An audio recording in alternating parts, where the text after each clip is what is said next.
Hey, faithful listener. Thanks for tuning in to the P40 Ministries Daily Podcast. This podcast is dedicated to helping you grow spiritually so you can grow personally. Let's grow together by building a consistent Bible reading routine. This is Jenn, your host, and today we will be discussing the book of Exodus.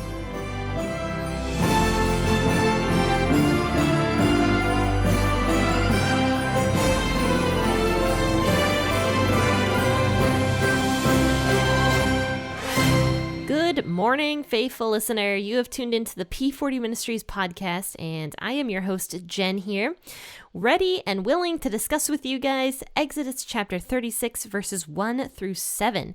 I think we're going to have a really good discussion today because we're going to be talking about giving. I do enjoy talking about giving. I love talking about giving because it is something that I think is just not done correctly. You know, nowadays in the church, I think there's a lot of guilt with giving. I think, unfortunately, there's a large problem with greed here in America. And I think this will be a really interesting episode that I hope you guys listen to the very end so that you can gain some new insights about giving, hopefully. So let's go ahead and discuss Exodus chapter 36, verses 1 through 7. I'll be reading out the WEB version of the Bible as I always do, but please feel free to read out of whatever version you prefer to read out of. And let's go ahead and grab those cups of coffee and your Bible and let's begin to read. Bezalel and Aholiab shall work with every wise-hearted man in whom Yahweh has put wisdom and understanding to know how to do all the work for the service of the sanctuary, according to all that Yahweh has commanded. Moses called Bezalel and Aholiab, and every wise-hearted man, in whose heart Yahweh had put wisdom, even everyone whose heart stirred him up to come to the work to do it. They received from Moses all of the offering which the children of Israel had brought for the work of the service of the sanctuary, with which to make it. They kept bringing freewill offerings to him every morning. All the wise men who performed all the work of the sanctuary, each came from his work which he did. They spoke to Moses, saying, "The people have brought much more than enough for the service of the work which Yahweh commanded to make." Moses gave a commandment, and they caused it to be proclaimed throughout the camp, saying, "Let neither man nor woman make anything else for the offering for the sanctuary." So the people were restrained from bringing, for the stuff they had was sufficient to do all the work, and too much. So like I said, a lot of stuff to do with giving here in this portion of scripture that we're going to be discussing today. So Bezalel and Aholiab were basically the two main guys that God had put his spirit on so that these guys could perform the work of building and constructing and architecturing and being an architecture for the temple. This temple that they were going to make where God was supposed to live. And so it kind of implies here that they were planning. This was like the planning stages before they started making everything for this tent of meeting. So they were planning, they were putting together all the stuff that they needed, they were organizing, and probably the gifts that all of the children of Israel were bringing, because remember, the children of Israel probably had about 2 million people in all of the tribes at this point in time. So I don't know if a quarter of them were bringing gifts every single morning. I mean, that would be a lot of stuff over time. This would be plenty of stuff to build this tent of meeting, which, by the way, was not a very big tent of meeting. We talked about that as well. God was not expecting a palace in the middle of the desert. It was literally a tent. It was a very beautiful tent. It was a very set apart, holy tent, but it was not big. Like, it only had one large room and then one small room, which was the holy place. It was a pretty decently sized small tent. And, after a while, when the people are bringing all of this stuff, it would be too much. But the people were, in fact, bringing voluntarily. I actually switched over to the AMP version because they use that word voluntarily. It says specifically in verse 3 that the people continued to bring Moses free will voluntary offerings every morning. And we talked about the other day how these were wise-hearted people that were bringing these offerings. So not everybody brought offerings. It's actually pretty clear that not everybody did. But many people did, because many people probably wanted that temple there. They wanted God's presence back. And, the people were giving these gifts out of their own free will. But the one thing I really want to focus in on is not just necessarily gift giving in a monetary sense, the way these people were, but gift giving of the time. These men here that were performing the work of this tabernacle were putting in time. Remember, these guys had the jobs of their own. Many of them were cattle farmers. Many of them were farmers. Many of them did bronze work on the side. I don't know. These people all had very different careers, and yet they were giving of their time to come and build this tent of meeting. It says specifically that Moses called Bezalel and Aholiab and every skilled person in whom the Lord had put an ability, everyone whose heart stirred him to come to do the work. Some people did not have that stirred heart. They didn't care about this project. They didn't care about the temple. Perhaps they thought that their own work was too much for them. They couldn't go and give their time to this new project. But it says that the wise people and everyone whose hearts were stirred to come do the work came and did some voluntary effort to come and do the work, even though they might have been busy, even though they had other jobs that they might have had to leave early from. I don't know. I don't know the situations specifically, but it does say that, these men that had these abilities to do metalwork and to do sewing or embroidery or construction work, they would come and give of their time away from their own jobs and away from their families possibly to work on this project, to volunteer. That is a form of giving that I think we often don't think about. When we think of giving, we think of Christmas, we think of giving gifts, we think of giving money. But giving time, in my opinion, is one of the best ways you can show love to another person. And that's very possibly, I'm saying that because my love language is time. And my husband knows that very well. But, I truly believe that giving of your time is an excellent way to express care for someone or something, or for a project you're doing. There's actually a saying that if something is important enough to you, you'll find the time to do it. I truly believe in that sentiment. I truly believe that if something is important to somebody, they will find the time to do it. And back when I was a miserable person, back in 2018 and earlier, I refused to give my time. My time was like a precious commodity to me. It was something that, no, I don't give my time to people. I truly believe that. I refused to serve in the church more than a very, very, very limited set amount of hours.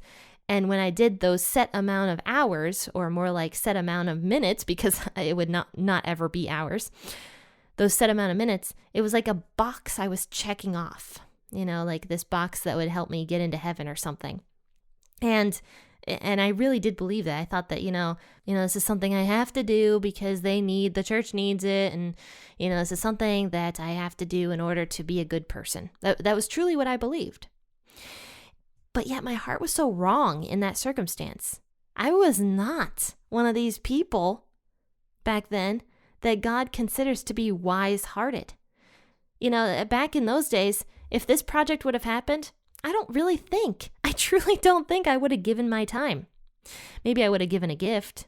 I don't think I would have given my time, though, to embroider the stuff, to, if I knew how to sew back then, to sew and to spin the wool like the women were doing that were wise-hearted. I don't think I would have done that. And I'm kind of ashamed to say that because I was so worried about my own time that I didn't want to ever give it to anybody. And yet this was a voluntary gift that these men and women were doing for this tabernacle, for God's place. I mean, if there was nobody that went and gave their time to build this, it wouldn't have gotten built. You know, God would have not had a place to live. God uses us as instruments to do work all the time. He always does that. I mean, I've talked a tiny bit about that before in the past, about how God, used Moses and Moses' staff in Egypt, even though God was really doing all the miracles. God used Moses to start those miracles. Like when Moses hit the ground, the dust came up and, the dust turned into the flies and, the different plagues and when the Red Sea was parted, Moses had to raise his staff, to part the Red Sea. So God uses people constantly to do work for him. So if we have this weird thing like I used to have about how we can't give our time or our energy or our, resources to do these things, it's not going to get done. And then when things don't get done, God is going to call on a different person to get it done.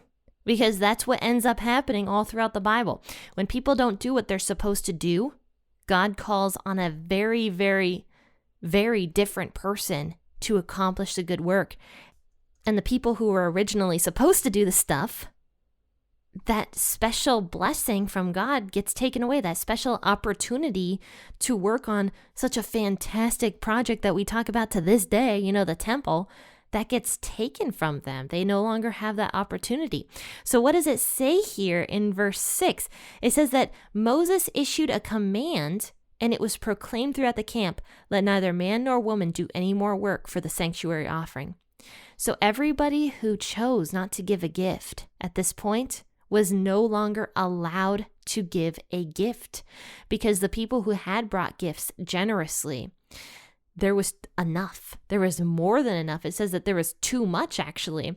And Bezalel, that guy who God put his spirit on, told Moses, we got to stop taking stuff because we have way too much. We have an overabundance of amount of stuff that is needed for this temple project. So the people that kind of sat on their hands and didn't end up giving of their time and their resources, they lost an opportunity to be a part of such a fantastic building process of this temple that is talked about for generations and generations and generations and thousands of years later. And they lost the opportunity. They're no longer allowed to give anymore. And I wonder, those people, I wonder if they felt upset about that. I think about that. I'm just like, the people who chose not to give for this fantastic process, I wonder how they felt later on.